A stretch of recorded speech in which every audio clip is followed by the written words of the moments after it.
Eu sou o Sebrae e você pode me ver em cada empreendedor brasileiro, porque eu sou um, mas represento vários. Eu sou a força que impulsiona os empreendedores e os faz chegar mais longe. Eu sou o apoio para os pequenos negócios.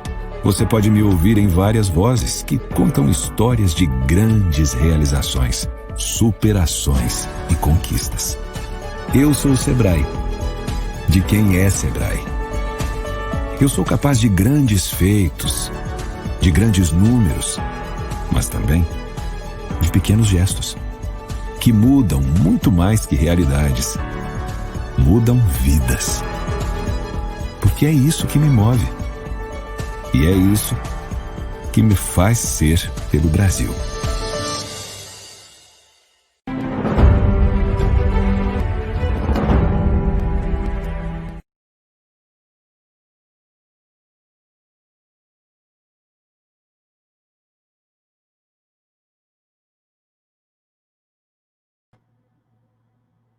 Olá, eu sou o Marcelo Carvalho aqui do Milk Point e para mim é um prazer estar aqui moderando esse painel sobre leite na Amazônia, no AgroLab Amazônia, né? Essa iniciativa do Sebrae, que mais uma vez inova e traz aí conhecimento, interação numa plataforma online, adaptando aí aos novos tempos, não é isso? Eu vou convidar aqui para o nosso bate-papo sobre leite na Amazônia o senhor Pedro Bertelli. Boa tarde, Pedro. Boa tarde, Marcelo. Eu sou o Pedro Bertelli, sou sócio dos Laticínios Miraela aqui, sou formado em administração de empresa e direito e estou aqui no setor de laticínios desde 87. Então, a gente conhece um pouquinho aqui da bacia leiteira de Rondônia. Maravilha, maravilha. Seu Pedro, com certeza, das pessoas que mais conhecem a cadeia do leite na Amazônia, né, especialmente em Rondônia. Bem-vindo.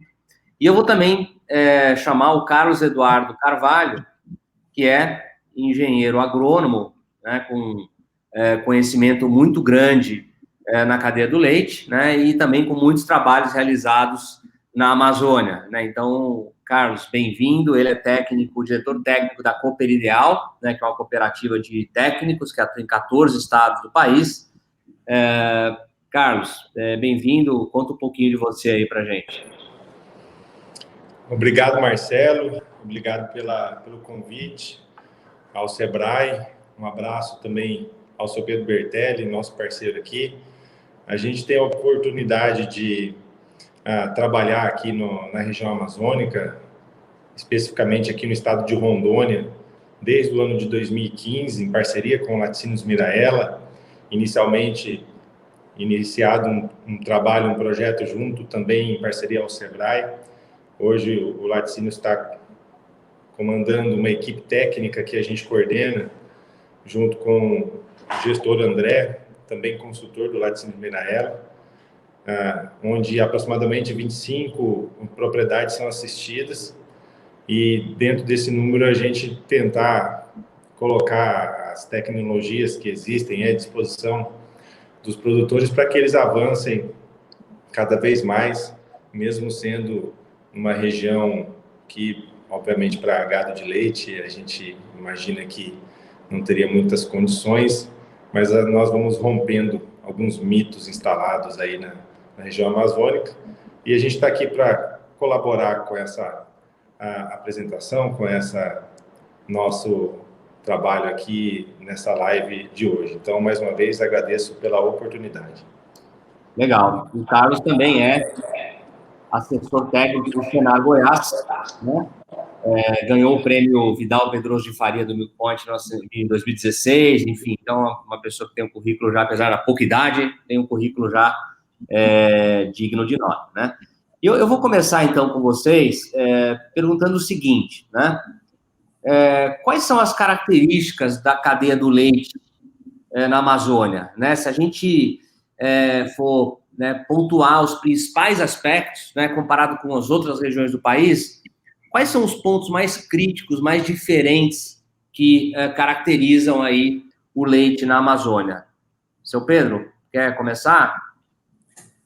Sim, Marcelo, eu acredito que para fazer essa comparação com as outras regiões, o Carlos seja o mais credenciado, mas eu vou dizer que aqui, quando eu cheguei em 87, vamos dizer assim, era primária, era regime de pasto, certo? Muito poucos produtores tirando leite, havia mais a cultura do gado de corte, e também não havia indústrias praticamente aqui para fazer a captação do leite. Então, aos poucos tem sido mudado. Hoje já existe um gado um pouco melhor do que existia naquela época, né? 87, já faz algum tempo. Era basicamente animais sem especificação nenhuma de produção leiteira. Hoje a gente já tem aqui como principal, são os girolanda, a característica principal que a gente tem aqui, que, por exemplo, o laticínios Miraela trouxe da região de Castro ali, né, no Paraná, eu trouxe alguns tourinhos para cá, da raça girolanda, né, e começamos a mudar e algumas outras empresas depois também partiram para isso aí. Então, hoje já existe uma característica predominante aqui da raça girolanda, mas ainda com muita pouca tecnologia, muito pouco, vamos dizer assim, ainda mais no regime tradicional, a pasto. Hoje é que a gente está feito esse trabalho em parceria com o Carlos aí para poder mudar um pouco essa característica aqui, fazer um produtor um pouco mais especializado. A princípio seria isso aí. Carlos, o principal desafio, então, ele está na produção, né? Ele não estaria na indústria, né? Quer dizer, ele está realmente na originação do leite. Seria isso? Marcelo, falando especificamente aqui do estado de Rondônia, como bem disse o senhor Pedro, a gente verifica que existe uma capacidade instalada para absorver não somente muito mais do que isso. A indústria ela tem uma questão de ociosidade muito elevada, não só aqui em Rondônia, em Goiás, onde a gente atua também. Então, com certeza, não é pela falta de competitividade das indústrias, não é pela questão logística, no sentido de estar captando o leite do produtor para levar para a indústria, por mais que o frete acabe impactando isso para o lado da indústria em si, mas a questão de você ter poucos produtores com muito volume de leite, ou um volume de leite minimamente razoável para que você consiga fazer com que o frete ele se torne um custo razoável dentro do processo produtivo, é o que falta, de maneira geral, aqui no estado. Quando a gente fala de outras regiões onde a Cooper Ideal atua, como o estado do Pará, o estado do Amazonas, no estado do Amapá, também em Roraima, já são regiões em que a indústria se faz presente de forma incipiente, são poucos laticínios que existem à disposição dos produtores para fazer essa captação e ter ali uma certa competição entre eles e que melhore o preço do produto em si. Então, você verifica uma questão de um leite produzido de forma informal muito elevada, né? Muitos produtores, obviamente, não tendo para quem entregar, faz o seu queijo, o seu doce de leite, enfim, e de maneira informal acaba levando isso à frente. Logicamente que a gente tem algumas questões pontuais em algumas regiões em que existe todo um trabalho sério do laticínio que ali está presente, inclusive a Cooper Ideal é parceira de laticínios na região do estado do Amazonas, mas de maneira geral tem uma diferença para o estado de Rondônia nesta forma. E como disse também o senhor Pedro, quando a gente verifica a questão da aplicação tecnológica, de fato é um processo ainda muito a ser desenvolvido. Eu acho que pelo histórico, desde a década de 80 para cá, muito se evoluiu, pelo relato que as pessoas que estão na atividade há muito tempo, tanto da indústria quanto do setor produtivo, da base de produtores, falam que essa evolução houve. Você não vê aqui com facilidade transporte de leite em tambor, você verifica uma granalização quase que 100% do leite produzido aqui no estado de Rondônia, ou seja, é questão de produzir de forma eficiente, e é o que a gente tenta fazer aqui, né, seu Pedro, de trabalho de formiguinha. O laticínio tem em torno aí de 1.500 propriedades, depois o seu Pedro pode falar melhor, são 1.500 fornecedores, e a gente atende hoje em torno de 25 fazendas, já chegamos a atender 40 e poucos. E, logicamente, que isso não vai fazer uma mudança significativa na realidade do pessoal, mas você vai plantando uma semente com muitos exemplos. Inclusive, ontem, aproveitando a deixa aí, a gente visitou o produtor Wagner, no município próximo aqui de Rolim de Moura, onde a gente verificou o trabalho muito bem conduzido pelo técnico Cláudio, junto com o produtor, onde ele adquiriu novilhas da raça Jersey, intensificou uma área de 1,5 hectare de Tifton, está projetando produzir 400 litros até o mês de março do ano que vem, um produtor que saiu do zero. Então, você verifica que, a partir do momento que ele tem domínio do negócio dele, que ele tem condições de ter um técnico capacitado e ele faz o processo de implantação tecnológica de forma a obter resultado também no curto prazo, esse produtor é um produtor do futuro, é esse tipo de produtor que vai conseguir abastecer o mercado local e todos os mercados atendidos pelo estado de Rondônia, e esse é o produtor que vai permanecer na atividade, né?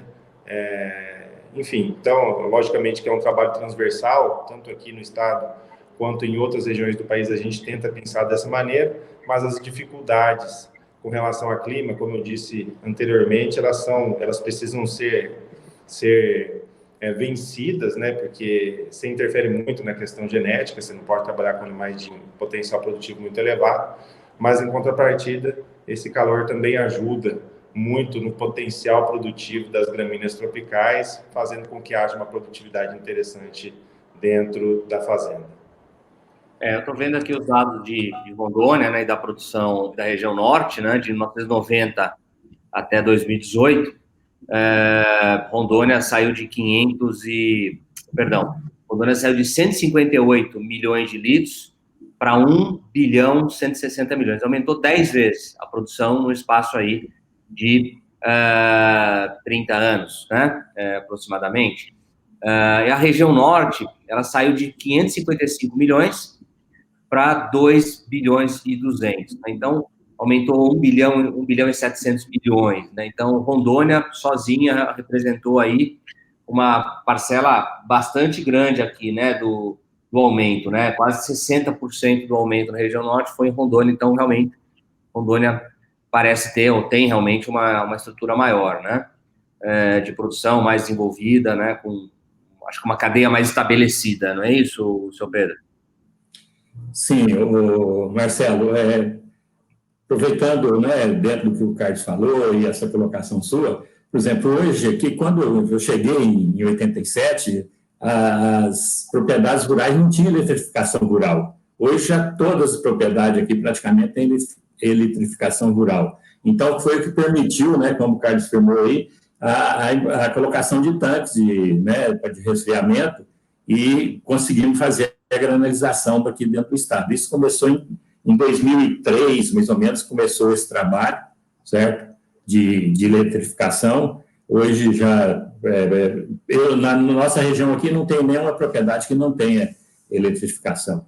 Então, isso aí ajudou bastante. E, por outro lado, também, aquilo que eu falei, que nós não tínhamos indústria, hoje nós temos indústrias em todos os municípios, e algumas até fechadas, porque a granalização hoje mudou, vamos dizer assim, você teve que mudar a característica, nós tínhamos que ter a indústria perto do produtor em função do transporte. Hoje, né, já não tem essa necessidade mais por causa do leite gelado. Então, realmente, houve uma evolução muito grande com relação a essa facilidade, né, de ter o leite refrigerado, tudo, e, por outro lado, começou a se fazer esse trabalho, né, de melhoria de produção. Eu acho que, no contexto geral, você precisa ter uma assistência técnica que lhe dê orientação até na administração, né, no gerenciamento, certo? E, ao mesmo tempo, também a alimentação e a melhoria da qualidade dos animais. Hoje, bom, tem uma situação de ociosidade, né? Então, as indústrias estão com capacidade ociosa, poderiam estar captando mais e vendendo mais, faturando mais.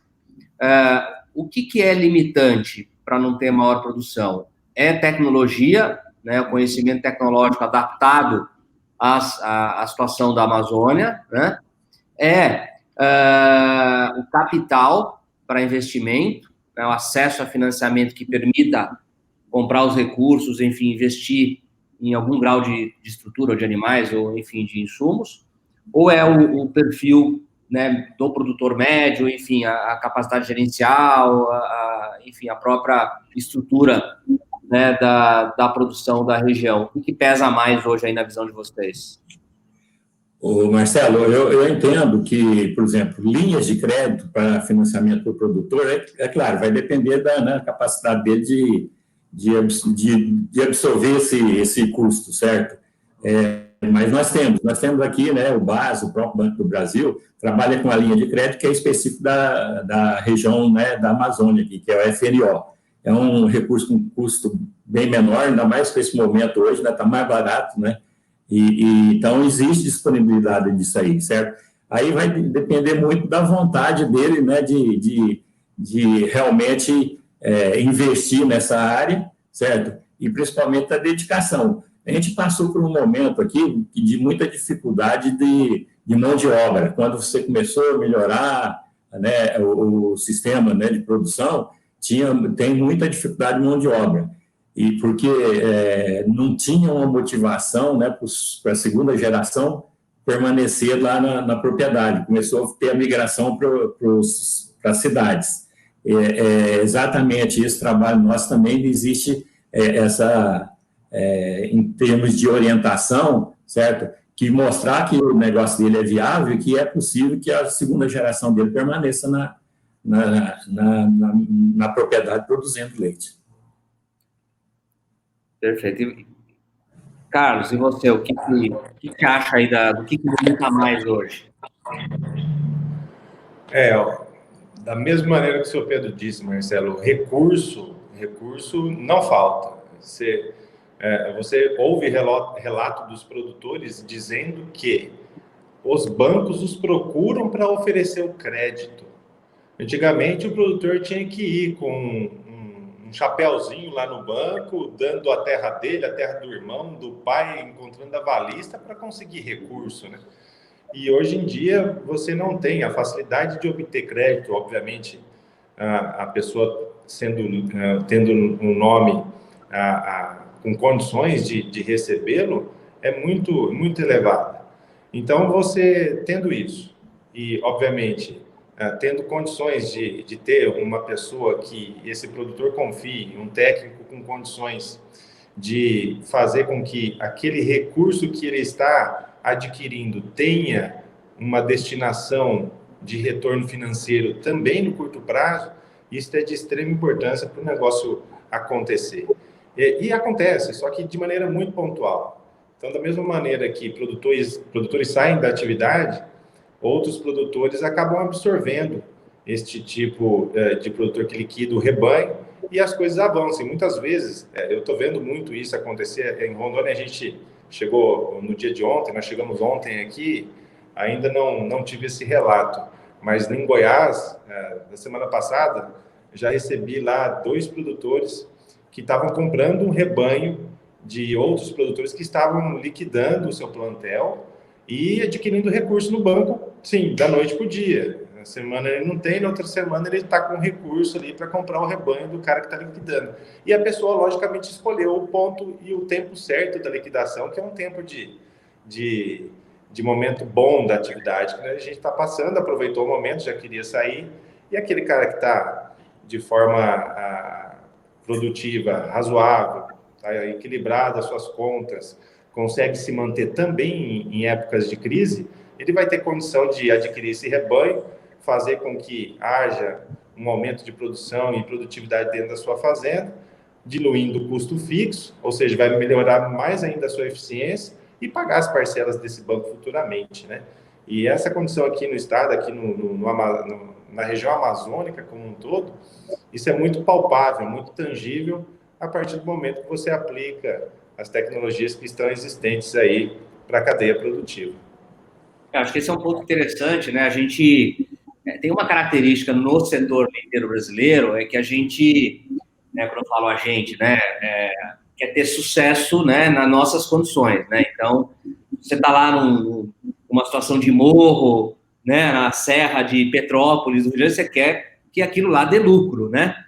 E você vê, às vezes, produtores de outros países, eles vão atrás das oportunidades, né? Então, você pega os neozelandeses que vieram para o oeste da Bahia, você imagina você sair, né, da Nova Zelândia e desbravar, basicamente, o oeste da Bahia. Precisa ser um caboclo corajoso, né? E criar uma infraestrutura, etc. Então, eu acho que talvez isso é um ponto que falta um pouco, né? Quer dizer, esse olhar e falar, puxa, eu sou produtor de leite, esse é o meu DNA, né?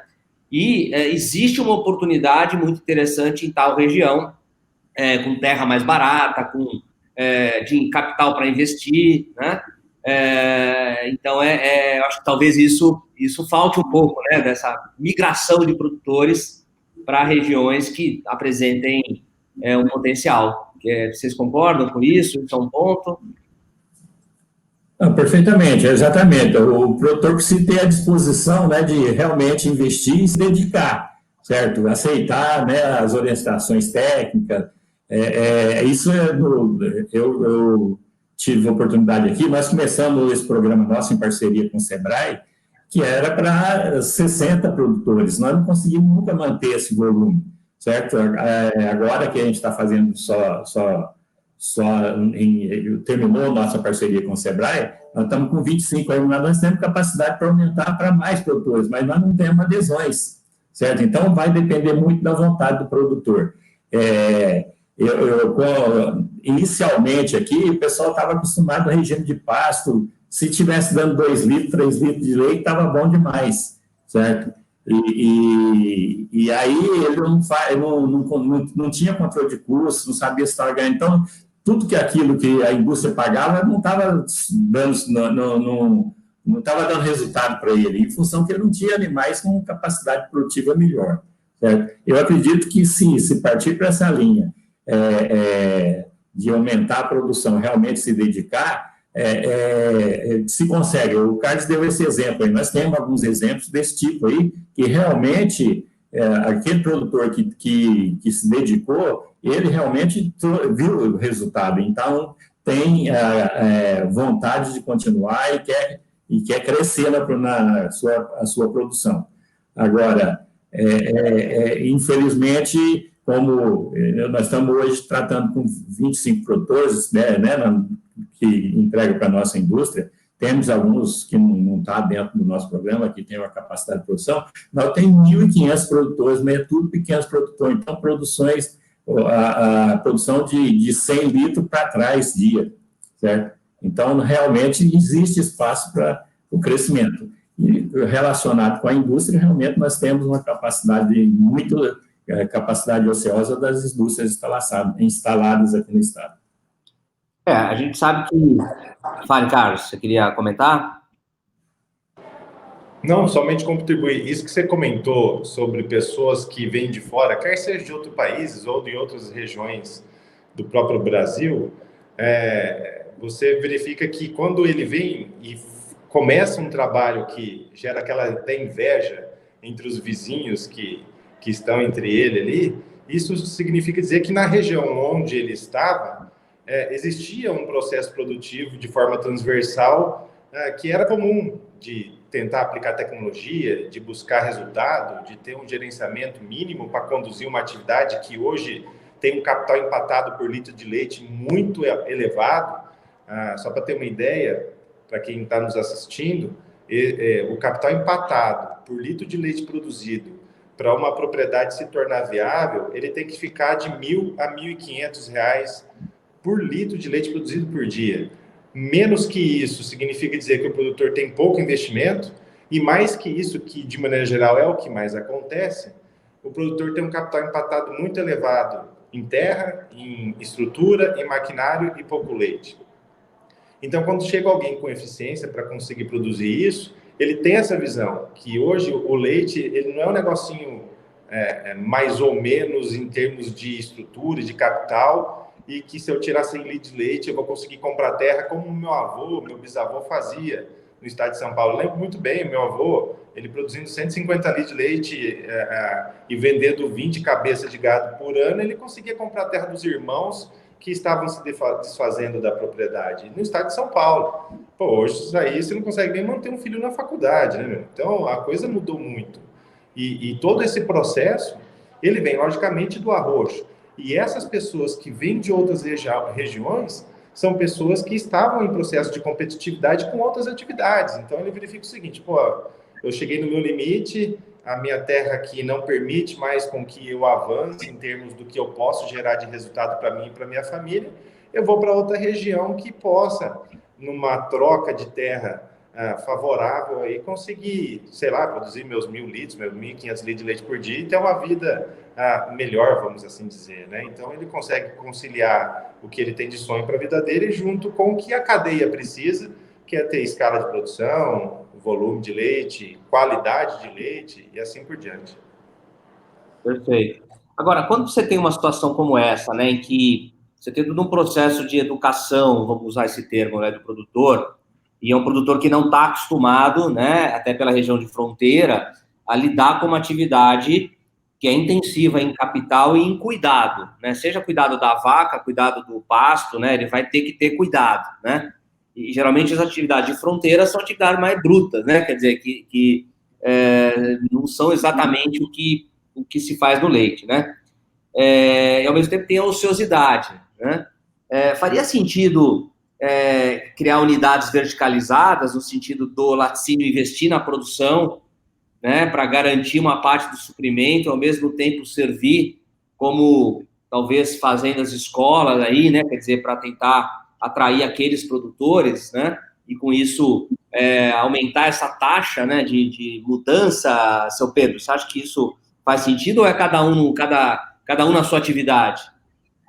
No momento eu não tenho conhecimento nenhuma das empresas que tem esse investimento nesse sentido, certo? O investimento que a gente foi pioneiro aqui foi em trazer animais de melhor, né, qualidade de produção de leite e para poder, né, todos para poder ir melhorando o rebanho. Algumas empresas, eu me lembro quando a Parmalat veio para cá, certo? Há uns anos atrás, ela partiu para essa linha também. O Italac também chegou a fazer alguma coisa nesse sentido.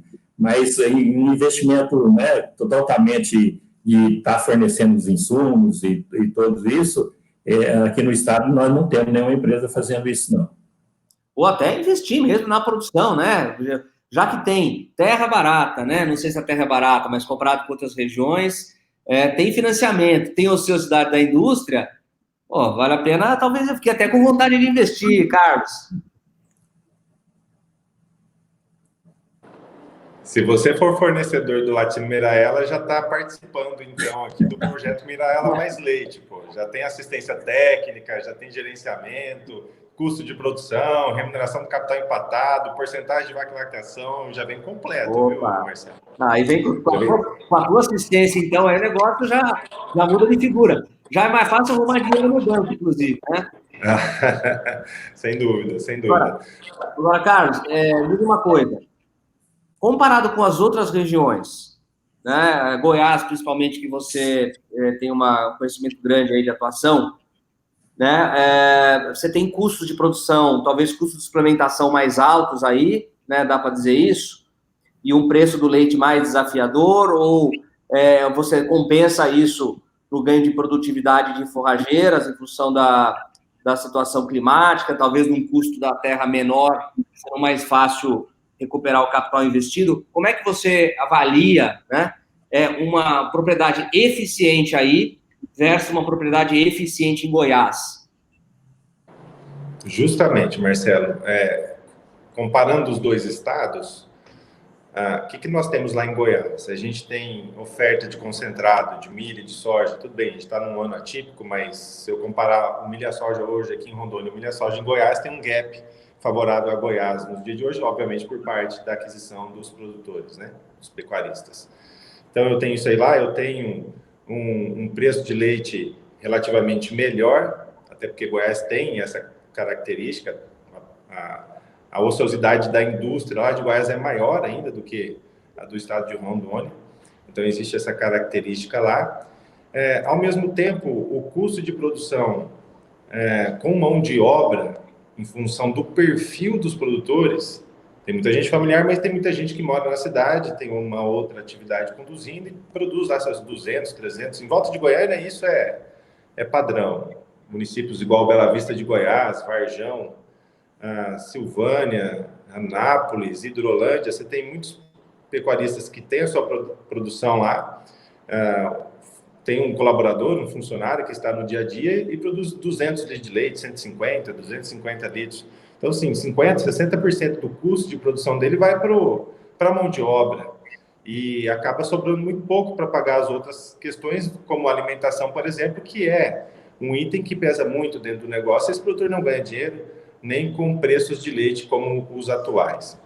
Em contrapartida, quando você pega um produtor eficiente, que tem litros por pessoa por dia acima de 500 litros, quando você tem porcentagem de vacas em lactação acima de 80%, quando você tem qualidade de forragem, balanceamento de dieta, estruturação do rebanho adequada, em preço interessante juntamente com a sua escala, a dificuldade desse produtor é justamente fazer com que ele tenha ali um processo de conseguir sair do período seco do ano bem. Por que eu digo isso?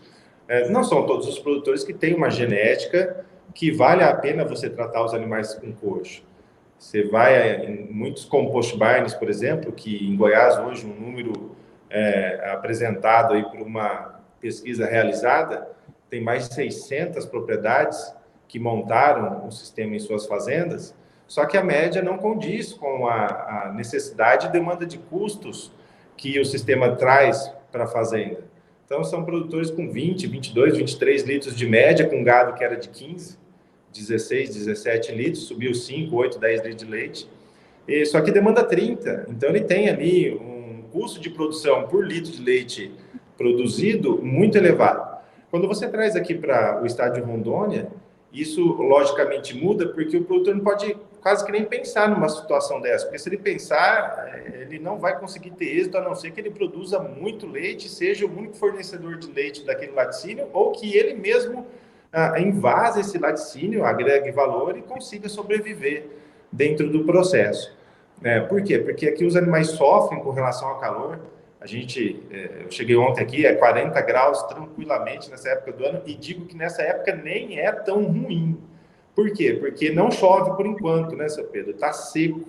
Quando chove, a umidade do ar aumenta muito e faz com que as vacas aumentem o nível de estresse, aumenta o THI lá, né, índice de temperatura e umidade, fazendo com que os animais coloquem a língua para fora e, enfim, sintam muito. Então, você não pode especializar muito os animais aqui. Em contrapartida, para sair desse problema, você tem a vantagem da produção forrageira, desde que você tenha água e condições financeiras para fazer a irrigação dessa pastagem e produzir forragens com uma estabilidade de produção 100% durante o tempo. E aí você consegue produzir animais aí com 15 a 20 quilos de litros de leite por dia, uma lactação de 300 dias, numa média, e dessa maneira baixar o seu custo de produção, diluir o custo da mão de obra, muita mão de obra familiar aqui, basicamente quase todas as fazendas que a gente visita são mão de obras familiares, e aí ele consegue fazer com que o custo de produção dele seja compatível com os preços recebidos aqui na região. Quando ele chega o que a gente tem visto no Miraela Mais Leite é isso: o produtor passou de 300 litros de leite por dia, e ele tem a sua eficiência ali baseada na utilização muito boa das suas pastagens tropicais, ele consegue ter uma remuneração aí de aproximadamente 40%, 45% na média do ano, justamente porque tem um volume bom, não tem desembolso com mão de obra, a mão de obra é dele, é do filho, da esposa, e ele faz com que o custo de alimentação dele, que é o item que mais pesa, não seja tão pesado assim, relativamente falando. Legal. Então, eu entendo que o modelo aí é um modelo em termos de estrutura fundiária, né? Ele e tende a ser, continuar sendo mais parecido com o modelo, por exemplo, do sul do país, onde você tem pequenos produtores que vão estar atuando na atividade, né? E não o modelo mais, não é só de Goiás, mas eu diria que grande parte do Sudeste, né? Onde você tinha aquele produtor que ele funcionava bem na época em que a mão de obra era barata, né? Não tinha custo praticamente, né? E hoje, obviamente, esse modelo de produzir 300 litros e ter uma pessoa trabalhando, né, é totalmente inviável, né?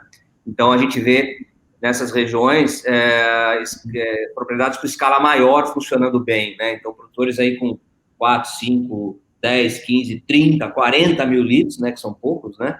Mas esses produtores, obviamente, conseguem ter uma escala, um ganho de produtividade, enfim, uma gestão que permite ter gente, né, capacitada funcionando e dilui esse custo de mão de obra nesse leite. É mais ou menos por aí, quer dizer, o modelo aí tende a ser um modelo mais voltado para o pequeno, o familiar que vai trabalhar na atividade? Quem quer comentar isso? Acho que cabe melhor ao Carlos aí, que tem esses números mais na cabeça aí. Não, no perfil, de maneira geral, que a gente vê aqui no estado é isso, Marcelo. Raramente você encontra uma fazenda que está produzindo aí 800 a 1.000 litros. Por exemplo, qual que é o maior produtor do laticínio hoje, seu Pedro, em termos de volume? Se o senhor puder falar isso para a gente. Não está no anel aí, uns 5 produtores aí, abaixo de 1.000 litros, acima de 500, né, nessa parte. Então, assim, do universo de 1.500 fazendas, próximo de 1.000 litros, né? Então, você verifica que são poucos que produzem nessa faixa. E uma coisa interessante aqui, Marcelo, que existe um preço de terra, assim, não é muito diferente de Goiás, não. Você pega, por exemplo, a região sudoeste do estado de Goiás, tudo bem. Lá em Rio Verde, Mineiro, Jataí, Santa Helena, são regiões de agricultura consolidada, onde o preço da terra, falando em hectare, ele vai sair na faixa de aproximadamente aí uns 30, 40 mil reais. Aqui no estado de Rondônia, você tem fazendas regularmente em torno aí de 15 mil reais o hectare. Então, não está assim, um negócio tipo, eu vendo lá terra e compro 10 aqui. Não existe mais isso. É 1 para 2 e, assim, quando acha terra boa para isso. Então, você tem uma competitividade entre as culturas interessantes. Aqui tem, na região, a cultura do café, né, seu Pedro? Ela é muito bem conduzida, tem um processo tecnológico interessante e um fato importante a ser citado. Quando a pessoa entra no café, ela internaliza o que o técnico passa para ela. Quando ela está na atividade leiteira, parece que não tem a mesma capacidade de internalizar os conceitos. Eu não sei se a gente, dentro do projeto Gralha Mais Leite, convoca ou contrata um psicólogo para tentar nos ajudar a entender o processo como um todo, uma terapeuta ocupacional, alguma coisa nesse sentido. Mas o leite tem essa característica. Parece-me que, pelo fato das vacas serem muito tolerantes ao erro, você verifica que a absorção de tecnologia não tem a mesma intensidade que a absorção de tecnologia na agricultura, que tem ali o seu risco maior, né? No mesmo produtor ou em produtores diferentes? No mesmo, velho. No mesmo? No mesmo. Você vê o cafezinho dele lá, tá a coisa mais filé do mundo, ele contente e tal. Aí na hora que você vai pro leite, é fantástico. Talvez seja aquela questão cultural mesmo, no sentido de todo mundo que entra no café, né, tem ali todo mundo, modo de dizer, mas a grande maioria entra de forma profissional, faz direitinho, porque senão ele sabe que ele tá, como o povo gosta de dizer, lascado, né? E no leite, se você conduzir mais ou menos ali, vai tirar aquela história, né? Paga o peão, né? Paga o funcionário, né, que está ali, dá um dinheirinho no final do mês. E esse é o tipo de processo que você tem que avançar e tentar fazer com que a grande maioria dos produtores entendam que é uma atividade que exige tão ou mais do que a própria agricultura em si, né? Sem dúvida. E a questão, quando a gente fala de Amazônia, né, sempre vem a questão ambiental, né? A gente vê, na verdade não é só a Amazônia, né? Hoje a questão ambiental ela está permeando todas as regiões, né? Umas grandes questões aí da humanidade, né? mas no caso da Amazônia é mais sensível, né? O leite, na visão de vocês, né, o leite é parte do problema ou ele é parte da solução? Marcelo, na realidade, né, até uns tempos atrás aqui, quando nós não tínhamos planta de secagem aqui, era um problema muito sério, o soro, certo? Então, hoje, nós temos planta de secagem para absorver todo o soro de produção aqui no estado, certo? Então, o principal problema ambiental era isso aí, falando da indústria, certo? Você ainda tem alguns problemas, porque você tem os produtos químicos, você usa tudo, então você tem que fazer as lagoas de decantação, tem que fazer o tratamento das lagoas, certo?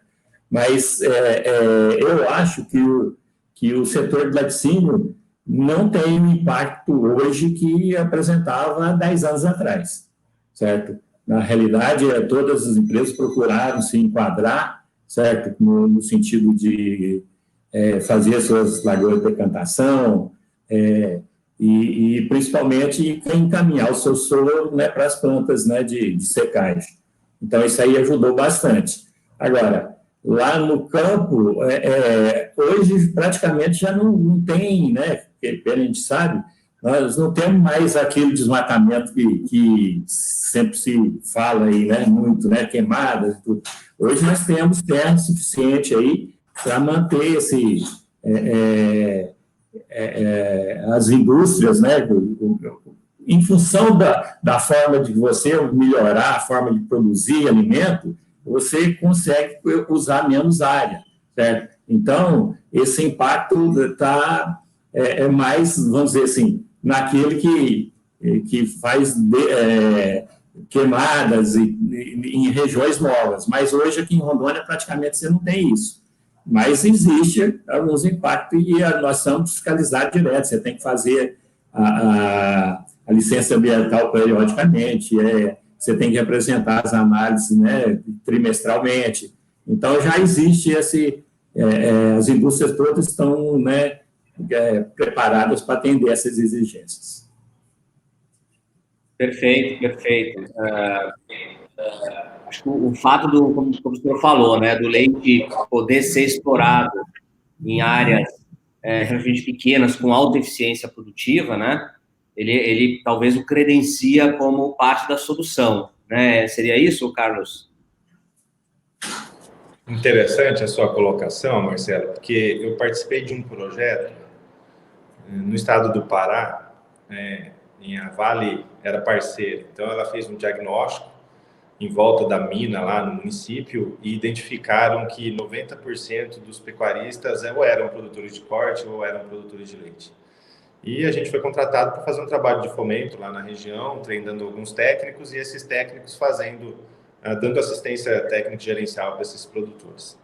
E de umas visitas dos gestores da empresa lá, ele comentou que ele achava incoerente você ter uma atividade leiteira que tinha um impacto ambiental muito elevado na região e um dos pilares, obviamente, trabalhando a sustentabilidade, o tripé dela era a questão ambiental, fora o social e o econômico. E naquele momento eu me vi na oportunidade de relatar que eu via, obviamente, muito ao contrário. Logicamente que se você trabalhar de forma extensiva, de forma tradicional, de forma como o seu Pedro falou, fazendo queimada, destruindo árvore e assim por diante, você vai ter dois problemas, né? Você não vai conseguir organizar de forma racional o tratamento de dejeto que você tem dentro da sua propriedade e você também, para conseguir avançar no negócio, você vai trabalhar de forma horizontal e não vertical como nós temos hoje. E como alguns produtores na época já estavam conseguindo ter áreas de 7, 8, 9 UAs por hectare, a gente conseguiu demonstrar que, a partir do momento que ele tem isso, ele pode, de fato, trabalhar numa propriedade onde exige 80% da sua reserva, ou seja, se ele só tem 20% para ser trabalhado, ele vai conseguir ter êxito nisso. A média diária dessas propriedades lá era de 30 hectares, então, se você considerar 80% disponível, vai dar aproximadamente em torno de 12 hectares, né, 80%, 20% disponível, né, em torno de 12 hectares que vai sobrar para esse 6 hectares, né? Que vai sobrar para esse produtor.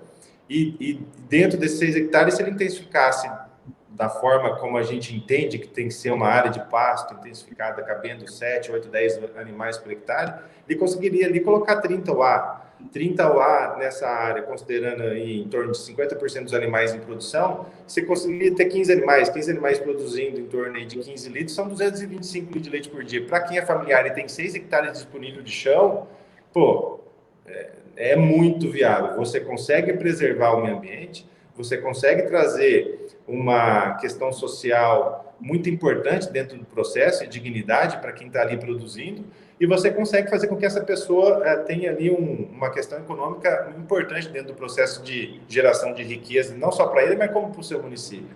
Então, a gente tentou mostrar que eles queriam mudar a atividade do produtor. O produtor está lá produzindo seus 20, 30, 40 litros, infelizmente, numa miséria muito grande, e eles queriam falar para o cara produzir abelha, produzir coelho, produzir outra coisa, e o cara não tem know-how disso, nunca fez isso, e a possibilidade de quebrar é muito grande. Então a gente falou, não, pô, a gente tem que tentar fazer com que ele entenda ainda mais de maneira profissional daquilo que ele já vinha fazendo há muito tempo, né? Então, sim. Não, pegando um pouco do que você falou, né, acho que faz total sentido, né, de fato, o potencial para um eco aí do seu... Opa, desculpa. O potencial para se aumentar aí a produção de leite nessas áreas é muito grande, né, multiplicada a ordem de 10 vezes aí a receita do produtor.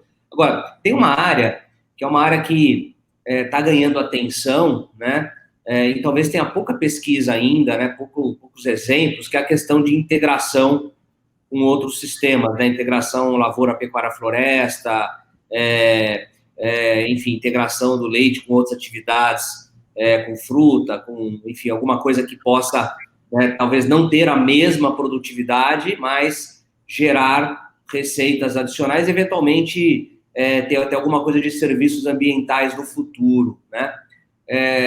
Vocês acham que isso é algo que vai merecer atenção no futuro, ou já merece, ou não vai merecer, ou depende? Como é que é a visão de vocês nesse ponto? Marcelo, eu já vi alguns vídeos aqui, algumas coisas produzidas pela Emater, na orientação nesse sentido, de integrar, né, o gado, né, e com a floresta plantada. E ouvi muitos elogios com relação a isso, mas são com poucas experiências ainda. Eu acredito que isso divulgado, porque, na realidade, todo mundo aqui tem terra em excesso baseado na capacidade, naquilo que ele está produzindo de leite. O Carlos, né, para falar isso, por exemplo, eles estão produzindo a regime de pasto. Você faz um pastejo rotativo, irrigado, tudo, você vai diminuir muito a área para aumentar a produção. Então, ele tem área para fazer outra cultura, vamos dizer. Hoje, a principal que nós temos aqui, como o Carlos já citou, é o café. O café Coronal pegou aqui e está tendo um café de qualidade, então o pessoal está investindo muito no café Coronal, certo? Eu acredito que né, não ficar exclusivamente na atividade leiteira, independente de ser floresta com pastagem, mas outra atividade também, e isso que ajuda muito, porque uma área ajuda a outra em termos de reduzir custos, certo?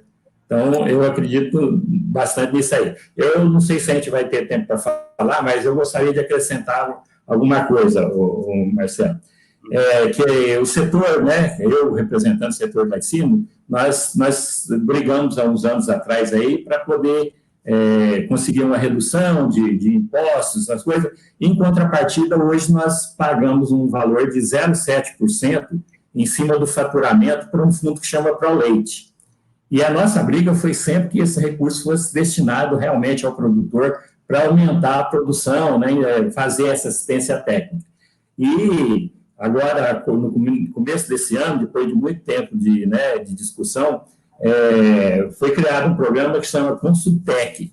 Então, com recursos, né, uma parte da Emater, uma parte o Sebrae entra também, certo? Então, nós temos um programa para a ideia, contratar 74 técnicos, treinar especificamente para a área de leite, certo? Ele vai atender só leite, porque a preocupação, né, que a gente tinha aqui com relação à assistência técnica da Emater é que o técnico, ele não fica especializado, ele tem que atender todas as atividades, leite, café, mel, peixe, certo? Então, ele não tinha uma especialização, certo? E aí esse programa foi feito na ideia de fazer isso, esses 70 técnicos seriam destinados para atender somente a produção de leite. Então, ele é distribuído entre a Emater, que é a transferência, né, que na parte dele chama Transtec, Inovatec, que é do Sebrae, que vai trazer inovações, certo? A Transtec é Embrapa, certo? Desculpa, eu fiz confusão. E a Consultec é a Emater, que é ela que vai ter esses técnicos que serão treinados para dar essa assistência técnica, certo? E também tem o Investe Leite dentro do programa, que é um recurso do Banco do Povo bastante subsidiado, inclusive com recurso do próprio ProLeite, certo? A gente acredita que isso aí não é uma coisa de hoje para amanhã, mas o programa foi feito para 5 anos, acredita que vai dar uma boa implemento aí para aumento da produção de leite. Então, dá para ser otimista aí com o futuro do leite em Rondônia, tudo somado, né? Exatamente. O dia que foi aprovado isso aqui, eu falei assim, eu quero estar vivo para poder ver o resultado lá no fim. Legal. Não, vai com certeza. Bom, a gente tem ainda mais alguns minutos, né? Então, depois eu vou querer perguntar para o seu Pedro um pouco como é que está o mercado aí, né? Nesse momento, né? Essa gangorra de mercado em função da pandemia, né? Primeiro a coisa caiu, ficou todo mundo preocupado, de repente, né? A ajuda financeira emergencial mudou a realidade, a gente está agora numa espécie de, né? Do alto da onda, né? Comentar um pouquinho como é que está aí. Mas, Carlos, eu queria que você ouvir um pouco a tua opinião sobre essa questão de integração de atividades. Eu não digo, não necessariamente você ter numa área uma pastagem intensificada e na outra área uma outra coisa, mas as duas coisas meio que consorciadas, enfim. A gente vê alguns exemplos aí de gente utilizando pastagem com, por exemplo, plantando abacate ou plantando alguma coisa que vai gerar uma receita diferente, né? E, enfim, eventualmente vai gerar sombra que vai melhorar para os animais. Tô colocando algumas coisas aí, eu sei que é algo, né, que você não vai otimizar tecnicamente, mas pode ter aí, talvez, uma questão de diversificação. Você acha que isso é um negócio que faz sentido? Ou até de mercado, né? Enfim, de produzir algo que seja ambientalmente interessante. Marcelo, a gente vê ocorrer muito isso com mais dinamismo na pecuária de corte. Você vê o pessoal com uma implantação de ILP ou ILPF de forma muito intensiva, não só lá em Goiás, mas no estado do Mato Grosso também tem avançado muito essa questão. Eu acredito até pela condição de taxas de lotações logicamente menores do que estas que a gente atua em propriedades de leite, né? Então, essas fazendas colocam 3 UA por hectare lá, quando muito. E aí, quando você tem um processo de uma árvore plantada ou, logicamente, um plantio de árvores dentro de um sistema de pastejo, você vai provocar sombra para os animais, que vai ter, logicamente, um ganho produtivo por parte do animal, mas você também vai fazer com que haja uma diminuição de produção de forragem, né? Por parte do vegetal que está ali dentro. Então, dependendo da sua necessidade, do tamanho da sua propriedade, você implanta ou não. No leite, sinceramente, é muito raro de você verificar essa questão. Acho que até pelos tamanhos das propriedades ou tamanho das áreas destinadas à atividade leiteira.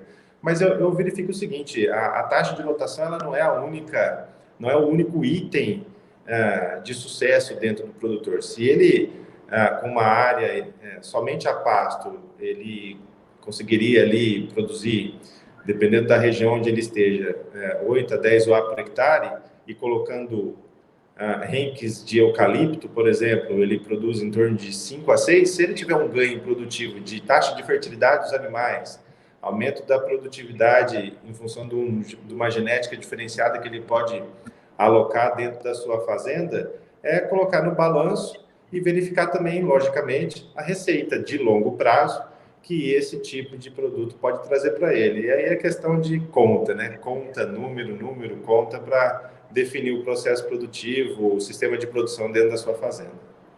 Maravilha.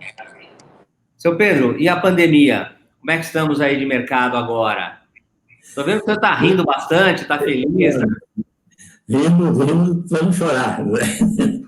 Porque o leite acabou. O leite acabou. Isso não dá para ser feliz, né? Quando o mercado está bom, falta leite, né? Aí talvez é por causa disso, né? Mas eu vou retomar até a terceira semana de maio. Eu, uma pequena indústria, eu tinha 3 meses de estoque. É muita coisa para mim e eu acredito para qualquer empresa, não é, né? O nosso produto é um produto que pode girar mais rápido, né? E realmente estava preocupante. Até nós participamos de uma reunião junto com a BIC, então eu senti que era a choradeira era geral, não era só nossa aqui não, certo? Então, a gente, na última semana de maio, que deu essa virada, né, para todo lado aí, né, nacionalmente. Aumentaram os consumos, certo? E aí coincidiu com a queda de produção. Então, hoje, existe uma demanda muito grande no campo com relação à compra de leite, certo? Cobra, comendo cobra no mercado aqui, e eu não tenho conseguido atender os meus clientes na integridade dos seus pedidos, está sendo cortado pedido. A gente está torcendo para, né, apesar que o Carlos falou que na chuva aí tem uns probleminha, mas nós torcemos para vir a chuva para aumentar a produção, né? Então, hoje realmente a venda, a gente não está conseguindo atender todo mundo, mas eu tenho uma preocupação. Você citou o caso, né, os R$600 aí que veio ajudar todo mundo, que era não R$600, né, os números são 50 bilhões por mês, e isso entrou em circulação. E o pessoal estava, na minha concepção, o pessoal estava preso dentro de casa e não tinha onde gastar o dinheiro. Ele foi gastar em alimentação, mesmo o cara que só tem os R$600, certo? E aí eu tenho uma preocupação com relação à hora que acabaram. Diminuiu agora para 300. Eu já acredito que nós vamos ter um reflexo nisso aí, certo? Uma queda um pouquinho na demanda, né? E aí, se for mesmo até dezembro, de janeiro em diante, para nós é uma incógnita, certo? Porque realmente hoje, se mantiver os custos no campo hoje e os preços retroagir, nós vamos ter que mexer, vai ser aquela choradeira geral, pode ter certeza, que a gente já conhece, né?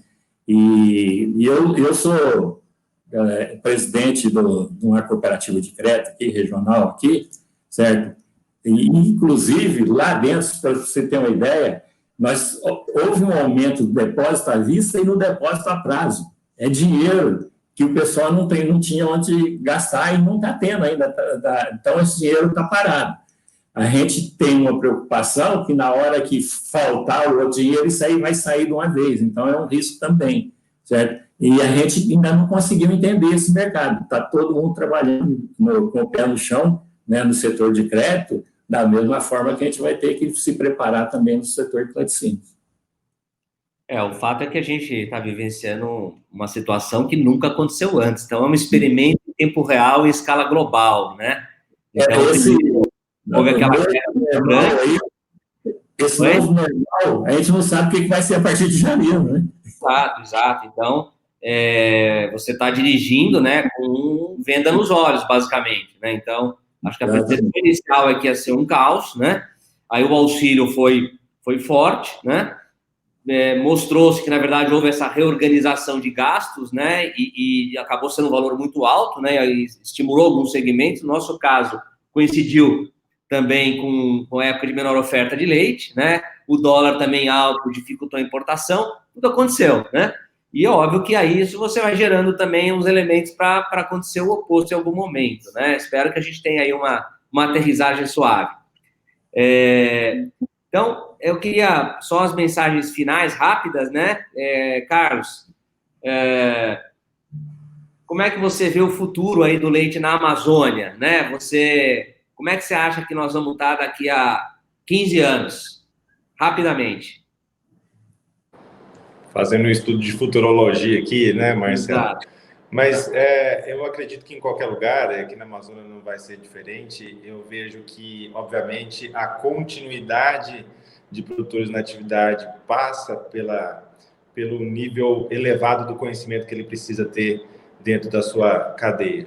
Então, ele tendo acesso a isso, sendo uma pessoa disciplinada, montada na parte profissional dele, da sua família, e tendo condições de avançar de forma técnica e gerencial dentro do seu processo, buscando sempre escala e produtividade, ele vai ter um futuro interessante, né?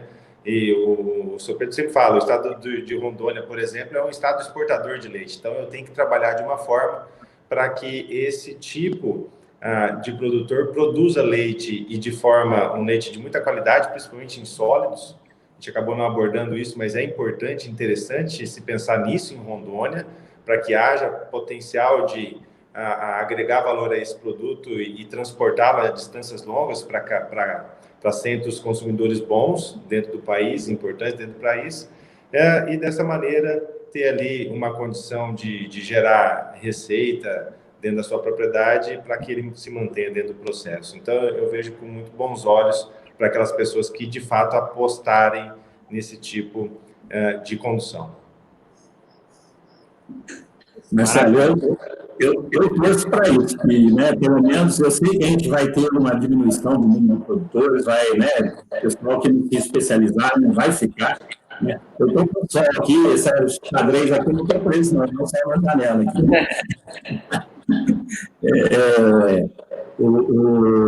Então, eu vejo que aqueles que ficarem vai se tecnificar, vai se especializar.